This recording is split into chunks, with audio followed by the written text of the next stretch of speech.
요즘 우리가 사는 미국 사회에 총격 살인 사건이 종종 보도되는데 참으로 안타까운 일입니다. 한때 미국 국민들에게 38 Witnesses라는 38인의 목격자라는 유명한 사건이 있었습니다. 어떤 회사 여비서가 밤늦게까지 일하다가 새벽 3시경에 자기 아파트로 귀가하는 중에 아파트 입구에서 갑자기 강도를 만나서 자기가 가지고 있는 모든 것을 강탈당하고 말았습니다. 그때 그 여인은 사람 살려라고 비명을 질렀습니다. 그 소리를 들은 인근 아파트에 불이 켜지더니 몇몇 주민들이 창문을 열고 내다보았지만은 또 잠시 후에 그냥 문을 닫아버렸습니다.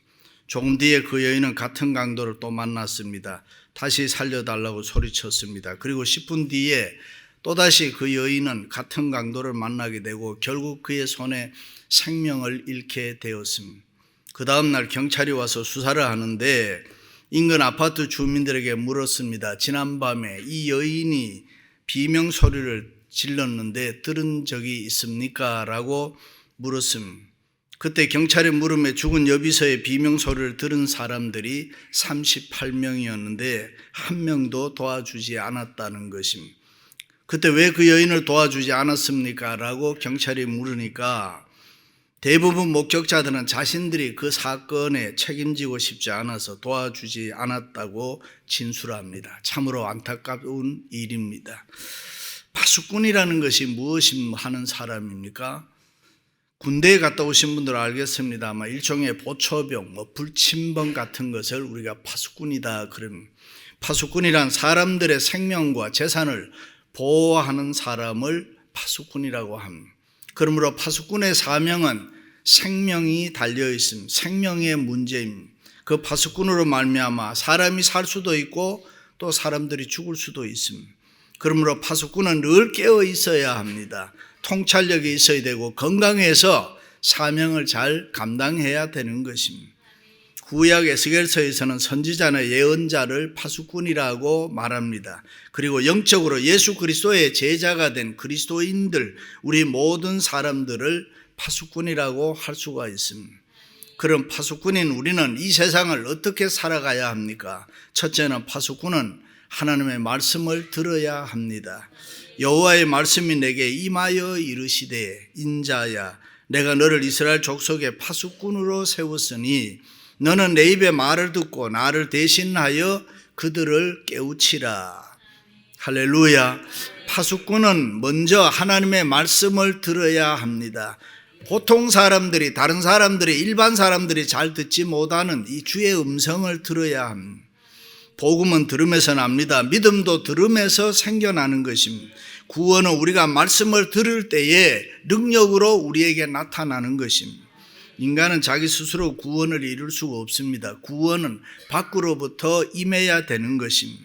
교육심리학에서 러닝 채널이라는 말이 있습니다. 인간이 배울 때에 보는 채널, 직접 채널, 간접 채널, 만지는 채널, 여러 가지 채널이 많이 있는데 그중에서 이 듣는 채널이 제일 중요하다는 것입니다. 그렇습니다. 우리는 이 듣는 것 중요합니다. 우리는 무엇보다도 이 하나님의 말씀을 들어야 합니다. 우리가 하나님의 말씀을 들을 때에 믿음이 생겨나고 하나님의 말씀을 들을 때에 내 생활에 기적이 나타나는 것입니다. 예수님 씨 뿌리는 비유에 보면 아무리 좋은 땅 옥토라고 하더라도 혼자서 꽃 피고 열매 맺을 수 없다 그랬습니다. 누군가가 밖에서 씨를 뿌려야 꽃이 피고 열매를 맺을 수 있다 그랬습니다. 오늘 우리의 주위에 보면 아직도 하나님의 말씀 진리를 바로 듣지를 못해서 어리석고 미련하고 불쌍하게 살아가는 사람들이 많습니다. 자기들 나름대로는 똑똑하다고 하고 무엇인가 많이 안다고 하는데 그러나 아직도 하나님의 말씀을 잘 모르면 인간은 누구나 교만하고 어리석고 미련한 삶을 살 수밖에 없습니다. 하나님의 말씀을 듣고 깨달아지면 누구든지 수준이 저절로 높아지고 달라지는 것입니다. 온유해집니다. 저절로 겸손해집니다. 저절로 고개를 숙입니다. 사람이 고상해지고 인격이 달라지는 것입니다. 훌륭해지는 것입니다. 그러므로 파수꾼으로 부름받은 우리들은 이 하나님의 말씀 진리를 들어야 할 줄로 믿습니다.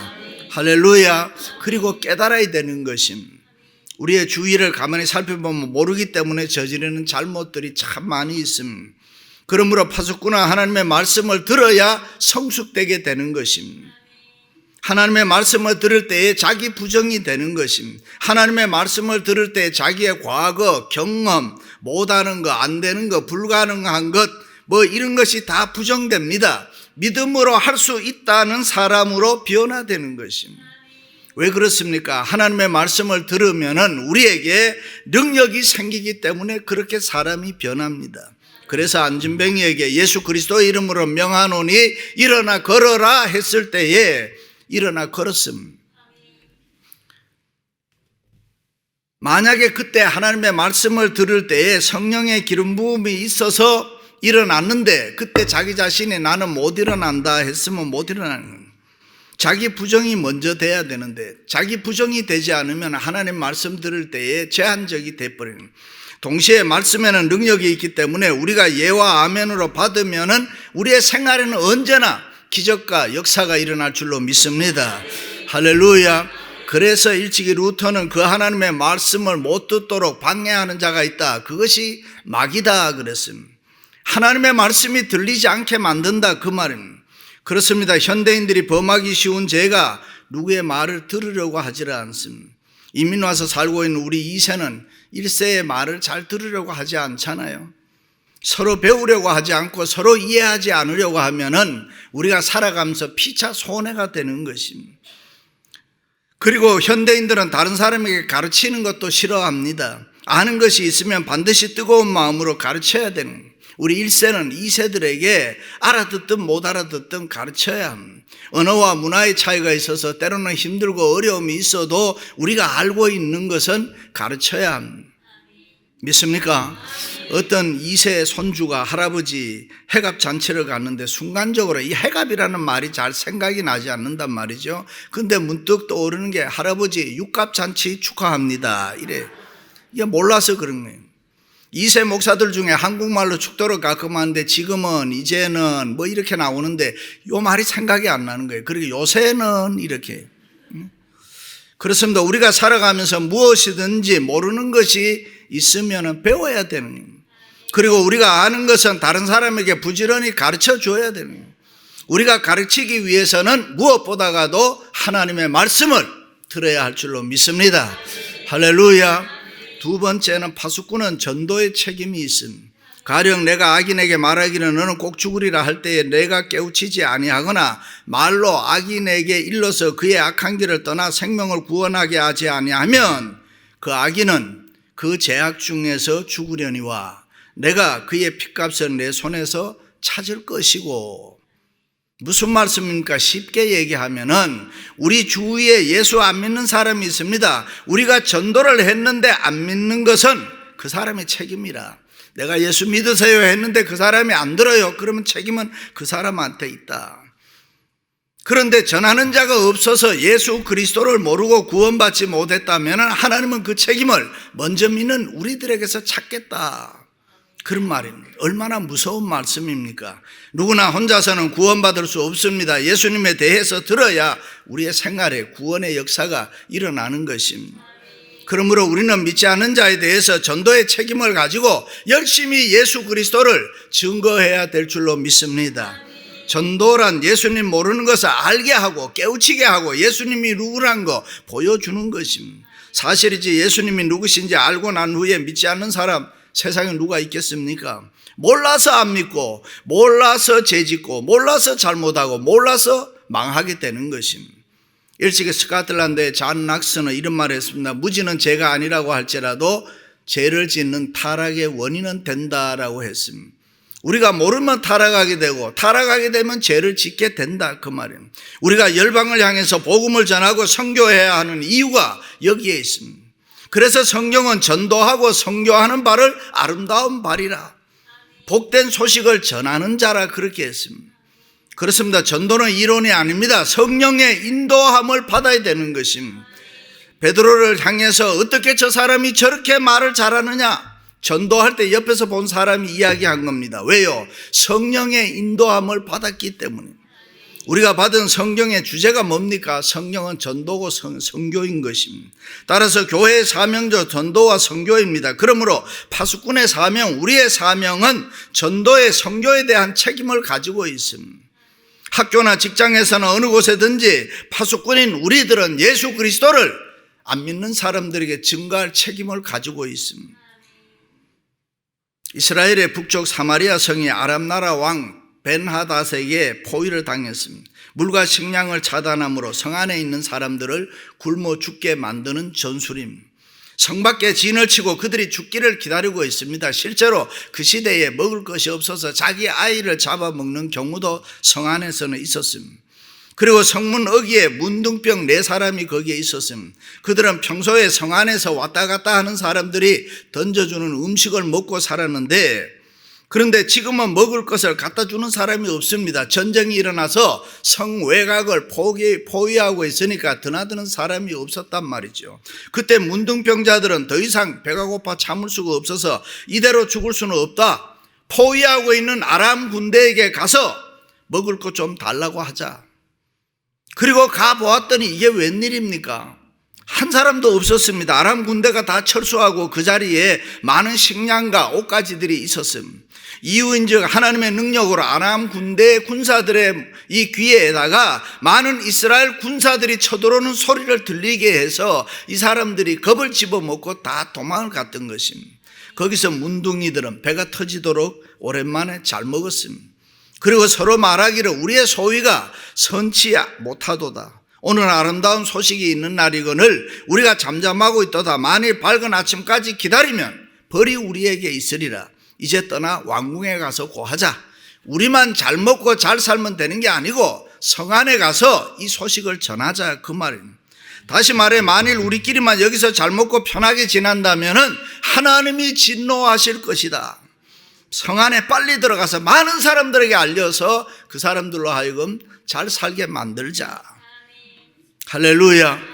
중세 때에 수도원에서 수도하던 많은 수련자들이 수도원을 떠나갔습니다. 요즘에도 신학을 공부하는 사람들이 많이 줄고 있죠. 그것을 보고 어떤 수련자가 안타까워하며 원장에게 찾아가서 왜 붙들지 않느냐고, 저렇게 신학을 공부하려고 왔던 사람이 떠나가는데 왜 안 붙드느냐고. 그때 원장이 이런 말을 했습니다. 사냥꾼이 사냥개를 여러 마리 풀어서 토끼를 잡으러 가면은 맨 처음 토끼를 발견한 사냥개는 마구 치서대면서 쫓아간다, 그 토끼를. 그러면 다른 개들도 막 짖는데 함께 가다가 장애물을 만나든가 힘든 일이 생기면은 다른 많은 개들이 포기하고 만다. 그러나 토끼를 본 사냥개는 끝까지 쫓아가서 토끼를 잡는다라고 했습니다. 그렇습니다. 우리는 예수님을 본 사람, 하나님의 은혜를 체험한 사람들 아닙니까? 그러므로 우리는 예수님에 대해서 이 전도의 책임의식을 가지고 이웃을 향해서 실천에 옮겨야 되는 것입니다. 예수 믿는 우리들은 혼자 잘 살 수 없습니다. 우리들은 우리만 잘 사는 것이 아니라 더불어 잘 살아야 되는 것입니다. 구원받지 못한 형제의 핏값을 우리에게 묻겠다고 했습니다. 그러므로 파수꾼인 우리들은 전도에 대해서 책임의식을 가지고 열심히 살아가야 되는 것, 하나님이 기뻐하실 줄로 믿습니다. 1904년도에 경동제일교회에 엄기연 집사님이란 분이 있습니다. 승동대감 이재형 감독을 대걸로 모시고 다니는 마부였습니다. 미국 선교사의 전도를 받고 예수를 믿었습니다. 어느 날 대감님을 모시고 가면서 대감님 예수 믿으세요. 너 예수 믿느냐? 예. 얼마나 됐느냐? 3년 됐습니다. 예수 믿는다고 뭐가 달라지나? 야 이놈아, 쌍놈이 예수 믿고 교회 나간다고 양반이 되느냐? 대감님, 제가 교회 다니는 것은 쌍놈이 양반되고 교회 나가는 것이 아닙니다. 그럼 왜 나가느냐? 좋은 마부가 되려고, 좋은 사람이 되려고 교회 나가고 예수를 믿습니다. 승동대감이 감동을 받았습니다. 함께 교회를 나왔습니다. 교회를 다니면 다닐수록 큰 은혜를 받았습니다. 훗날 신학을 공부하고 세운 교회가 인사동에 있는 승동교회입니다. 저는 그 교회 부흥회를 여러 번 가봤습니다. 몇 년 전에 제 친구 목사가 죽으니까 저보고 그 교회 오라고 하더라고요. anyway, 이 교회는 오면은 좋습니다. 교회는 오면 기쁨이 있습니다. 은혜가 있습니다. 교회에 오면 평안이 있습니다. 세상은 보기에는 아주 좋습니다. 화려합니다. 그러나 가보면은 나를 힘들게 합니다. 나를 슬프게 합니다. 나를 어렵게 합니다. 어떤 집사님이 술집에 가서 술 먹고 아가씨들하고 잘 놀았는데 그 술집 가드에게 실컷 얻어맞았습니다. 그 이유로 알고 보니 술값도 다 주고 아가씨들에게 팁도 많이 주었는데 그만 술이 취해서 아가씨 엉덩이 만지다가 죽어라 얻어맞은 것입니다. 거기서 왜 남의 엉덩이를 만집니까? 바보 같은 놈이 집에 오면 공짜로 만지는데. 그렇습니다. 우리 인생의 모든 문제를 해결할 수 있는 곳이 교회인 것입니다. 여러분. 교회 오면은 모든 게 다 있습니다. 없는 게 없습니다. 우리는 이 좋은 교회 예수 그리스도를 증거해야 될 줄로 믿습니다. 파수꾼인 우리와 우리 교회는 매사에 전도의 책임과 이 선교의 사명의식을 가지고 살아야 되는 것입니다. 바울은 에베소서에서 이 은혜를 주신 것은 측량할 수 없는 그리스도의 풍성함을 이방인에게 전하게 하려 하심이라. 그렇습니다. 우리가 은혜 받은 거 좋아요. 실력 있는 거 좋아요. 성령 충만한 거 좋아요. 건강한 거 좋아요. 돈 벌어 부자 되는 거 좋아요. 성공한 거 좋습니다. 그런데 그 다음이 있어야 됩니다. 그 다음이 더 중요합니다. 그 다음이 뭡니까? 예수님 전하는 전도와 선교의 사명이 있어야 합니다. 운동하려면 잘 먹어야 되잖아요. 에너지가 그만큼 많이 소모가 되니까. 그런데 잘 먹고 그냥 아무것도 안 하고 돼지처럼 살만 쪄서 자빠져 잔다. 그게 뭐 자랑거리가 되겠습니까? 어느 주일 아침에 70대 노모와 40대 아들이 나누는 얘기입니다. 아들아, 교회 가야지. 나는 정말 교회 가기 싫습니다. 왜 그렇게 가기 싫으냐? 어머니는 끌려가는 기분 모르지요. 인상 쓰는 교인들도 보기 싫고 설쳐대는 장로들도 보기 싫고 그래도 가야 되지 않느냐. 이 의미가 교회 권사가 아니냐. 내 체면 보고 가야지. 그리고 너는 그 교회 목사가 아니냐. 오늘날 교회와 성도에 대한 풍자적인 이야기입니다. 그렇습니다. 이 세상의 소망은 교회와 성도인 것입니다. 유명한 주석가 바클레이는 이 세상에 있는 교회가 아무리 이런저런 소리를 많이 한다고 해도 나는 교회를 믿는다. 교회를 통해서 하나님의 구원의 역사가 일어나기 때문에 나는 교회를 믿는다. 그렇게 이야기했습니다. 할렐루야. 마지막으로 파수꾼에게는 생명과 부흥과 축복이 있습니다. 내가 악인을 깨우치되 그가 그 악한 마음과 악한 행위에서 돌이키지 아니하면 그는 그 죄악 중에서 죽으려니와 너는 내 생명을 보존하리라. 예를 들어 우리가 아무에게 복음 증거했습니다. 교회 나오라고 했습니다. 그런데 그가 믿지를 않습니다. 그럴 때에 내게는 책임이 없다 그 말입니다. 복음을 듣고도 믿지 않은 그는 죄값으로 망하게 되지만은 나는 복음을 전했으므로 내 생명은 보존을 받는다. 그래서 사도 바울은 디모데에게 너는 때를 얻든지 못 얻든지 힘써 전하라. 내 생각으로 이 사람 믿겠다 저 사람 안 믿겠다 그런 판단하지 말고 그저 너는 힘써서 전하라. 내가 가진 선입견과 편견으로 이러쿵 저러쿵 말하면서 핑계대면서 실수하지 말아라. 되게 짝가정 가진 부모 부인 집사님께 물어보면 남편 전도했습니까 하면은 대개가 그러죠. 목사님 나는 그 사람 너무 잘합니다. 고집이 세서 교회 가자고 말해도 소용이 없습니다. 미리 포기해버리고 교회 데리고 올 생각도 안 하는 분들을 가끔 봅니다. 그러면 안 된다 이 말입니다. 알아듣든지 못 알아듣든지 수타나양 다 부리고라도 데리고 와야 된다 그 말이죠. 그렇습니다. 교회는 예루살렘입니다. 교회는 시온성입니다. 주님이 계시는 곳입니다. 교회에 오면 누구나 다 주님을 만날 수가 있습니다. 교회는 시온의 대로가 있는 곳입니다. 그러므로 전도와 선교의 사명을 잘 감당하는 파수꾼들에게는 생명이 있습니다. 부흥이 있습니다. 큰 축복이 있습니다. 뿐만 아닙니다. 상상하지도 못했던 은혜가 우리에게 넘치게 되는 줄로 믿습니다. 할렐루야. 왜냐하면 하나님의 뜻에 초점을 맞추고 살기 때문에 하나님의 말씀을 듣고 그 말씀에 순종했기 때문에 거기에는 반드시 약속의 복이 있는 줄로 믿습니다. 네덜란드의 유명한 렘브란트라는 유명한 화가가 엠마오로 가는 두 제자 명적을 남겼는데 친구들이 종종 물었다고 합니다. 자네는 어째서 그렇게 그림을 잘 그리는가? 비결이 무엇인가? 라고 물었을 때에 그는 그냥 붓을 들고 나는 그리네. 준비하는 거, 생각하는 거, 모든 거 다 중요하지만은 행동은 더 중요하다네. Just do it. 지금 바로 하라 그 말이죠.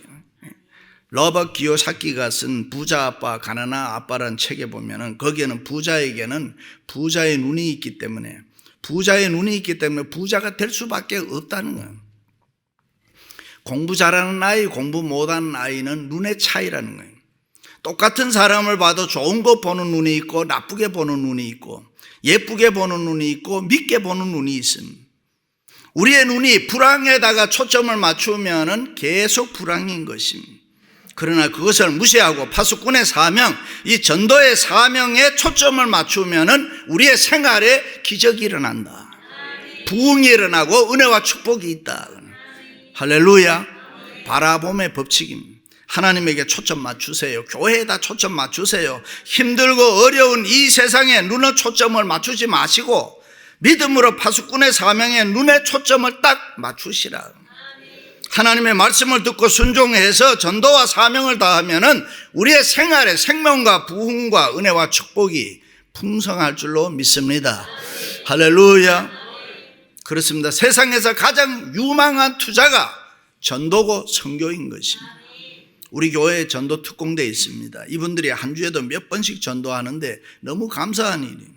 하나님의 생명과 부흥과 은혜와 축복이 자손 만대까지 이루실 줄로 믿습니다. 전도는 절대로 손해보는 일이 아닙니다. 여러분이 뭐 하다 잘 안 되면 전도하세요. 그러면 잘 됩니다. 그것이 역사가 증명하는 것입니다. 로마가 복음을 전하고 선교할 때 세계가 로마를 통할 만큼 하나님께서 로마를 중심에 세우고 세계 중심에 세우고 로마를 높이 들어 사용했습니다. 영국이 전도하고 선교할 때 가장 빛나는 역사를 자랑했습니다. 밤이 없는 나라, 해가 지지 않는 나라, 영국의 영토가 지구 반대편까지 점령하게 만들었습니다. 우리가 사는 이 미국이 강대국이 된 것은 무엇 때문입니까? 전도 선교 때문입니다. 미국이 세계 최고의 많은 선교사를 파송했을 때에 세계의 미국 경제가, 미국의 힘은 대단했습니다. 지금도 세계 1등 국가인 것입니다. 우리나라도 축복받은 이유를 굳이 얘기한다 그러면 전도하는 일이고 선교입니다. 사랑하는 성도 여러분, 이 파수꾼의 사명 잘 감당해서 하나님 기쁘시게 하고 교회 부흥에 이바지하고 생명과 부흥과 축복이 풍성하시기를 주님의 이름으로 축원합니다.